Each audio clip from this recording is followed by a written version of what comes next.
Hey, good morning, everybody. Man, it's great to be with you here. And wonderful Wednesday? Yes, I think so. And man, what a joy it is to be with you this morning. Why? Because this is the day the Lord has made. Amen.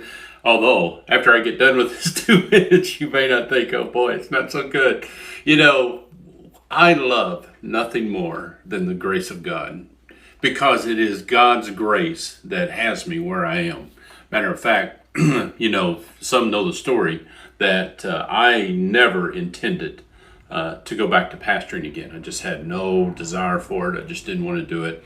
And I really had turned my back on God's calling in my life. But God wasn't having it. And so he called me back. He urged me back. He poked me back.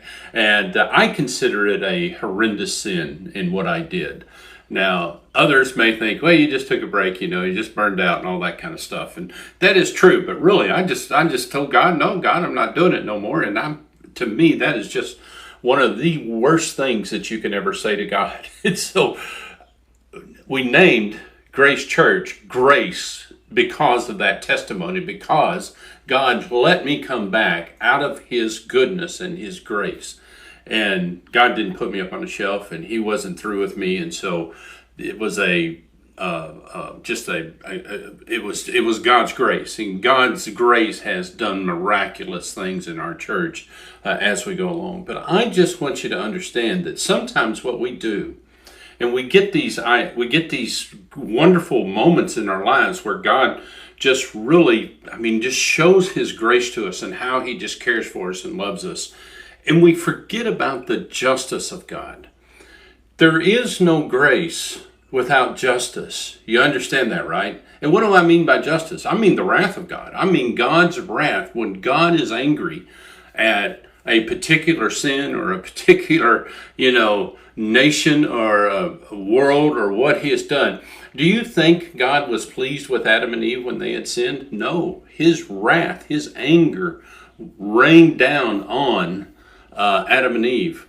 Our sin, God hates. You understand that, right?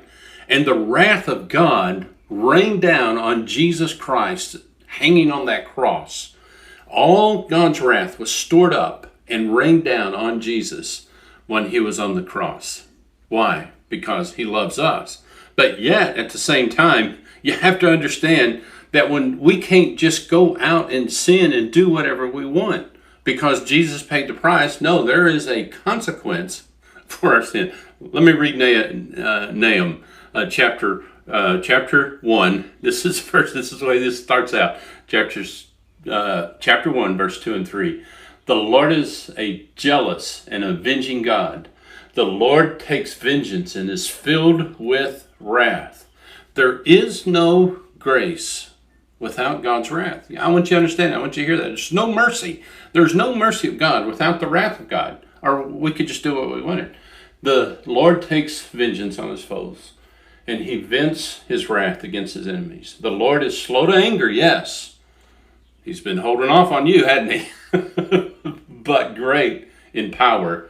The Lord will not leave the guilty unpunished. You know what we need to do? We need to come before God's throne of grace and beg forgiveness for the sins that we commit and continue to keep on committing before the Lord. It's not a fun one today. This is not an encouragement, because what do we need to do? We need to bow before God and say, God, I'm sorry for the sin that is in my life. Please forgive me. Amen. Will you do that? And man, then what you can do is experience the grace of God. I thank the Lord every day that he called me back into the pastorate.